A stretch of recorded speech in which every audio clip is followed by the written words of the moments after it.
இந்த 3 ஆண்டுகள்ல இந்த அரசு பெற்றிருக்கிற அரிய உரிய பெருமை 1000 ரூபாய் அரசு என்பதுதான். 1000 ரூபாய் அரசு. பள்ளிக்கூடத்தை கட்டி சீரமைக்க முடியல. சிற்றூர்கள் தரும் பள்ளிக்கூடங்கள். நான் பிறந்த என் ஊர்ல சிவகங்கை மாவட்டத்தில் அன்னையூர்ல நான் படித்த தொடக்க பள்ளியினுடைய சீரமைப்பை நாங்க செஞ்சோம். எங்க அன்னைங்க ஊர்ல இருக்க அன்னைங்களோட நான் பணம் கொடுத்து சீரமைச்சேன். ஆனால் இன்னும் 2 வாத்திய ஆசிரியர்களை பணி நியமனம் செய்ய முடியல. போராடிட்டு பிள்ளைகளுக்கு சமைச்சு கொடுக்கிற சத்துணவு பணியாளருக்கு சம்பளம் கொடுக்க முடியல. நீ கொழுப்படுத்திட்டு போய் சதுரங்க விளையாட்டு 100 கோடிக்கு இப்ப ஃபார்முலா 4 ஃபார்முலா 4 அப்படின்னு ஒரு கார் பந்தயம் அது 50-60 கோடி. நீ ஏதோ பழங்குடி மக்கள் குறவர் குடிக்குத்தான் ஆபத்து பாதிப்பு நினைச்சிட்டு இருக்க. நீ வாழ்ந்துட்டிய? நீ இதை வாழ்ந்துட்டிய? 1000 ரூபாய்க்கு நீ கையெழுந்திருந்தா இருக்க. தமிழ் புதல்வன் அந்த பணம் கொடுக்கிற அறிவிப்பு வரும்போது இன்னைக்கு செய்தித்தாள்ல படிச்சு பாத்தீங்கன்னா வறுமை கல்வி கற்க கல்விக்கு ஏழ்மை ஒரு தடை இல்லை. கல்வி கற்க ஏழ்மை ஒரு தடை இல்லை. ஏன் 1000 ரூபாய் கொடுக்கிறார்கள்? என் மக்களிடத்துல ஒரே ஒரு கேள்விதான் உங்க மகன் கேட்பேன். இந்த 1000 ரூபாய் இந்த அரசு ஏன் தர வேண்டும்? எதற்காக தர வேண்டும்? இந்த பணத்தை எப்படி தருது? இந்த கேள்வியை நீங்க எழுப்பி பாருங்க. எதுக்காக பெண்களை குறிவைச்சு 1000 ரூபாய் கொடுக்குது? பெண்களுடைய வாக்கை பெற முடியல. எதற்காக பெண்கள் கல்லூரிக்கு பெற பெண்களை குறிவிக்குது? இளம் பெண்கள் இளைஞர்கள் சீமான் பின்னாடி ஆயிரக்கணக்கில் திறந்துகிறார்கள். ஜெகன்மோகன் ரெட்டி ராஜசேகர் ரெட்டிக்கு வச்சிருந்த சிலையெல்லாம் எங்க கிடக்கு எவனுக்கும் தெரியல. அதே நிலைமை இங்க வரல. நீ பாத்துட்டு ரொம்ப ஆடுற பதவி திமிரலை பண திமிரலை ஆடுற. இது 2 என்கிட்ட இல்ல. ஹிட்லர் சொல்றான். அத உங்களுக்கு மறுபடியும் நான் சொல்றேன்.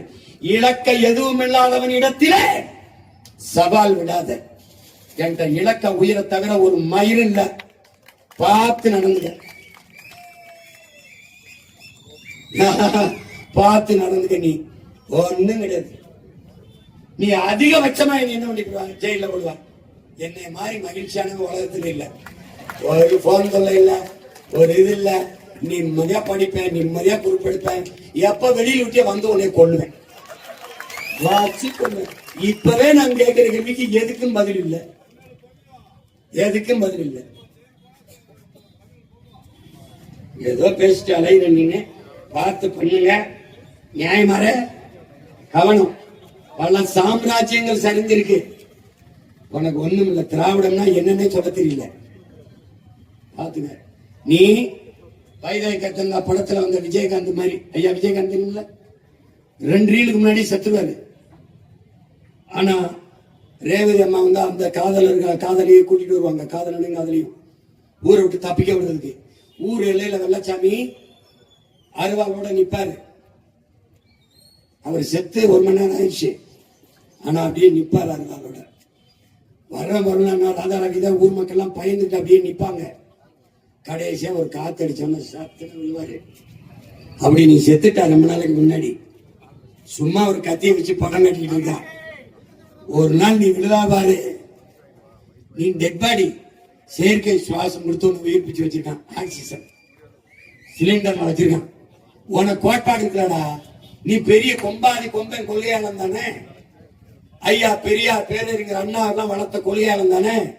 காசு கொடுக்காம கூட்டத்தை கூட்டுறான். கட்சியை கழிச்சுக்காங்க. ஏதோ என்ன அவர் அசிங்கப்படுத்துறாங்க. ஐயா அவரை பேசுறாங்க.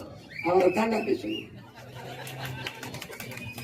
ஐயா கண்ணாநிதி நாகரிகம் இல்லாம பேசுறது. அவர் எல்லாம் நாகரிகமா பேசுறதா நாகரிகம் தான்.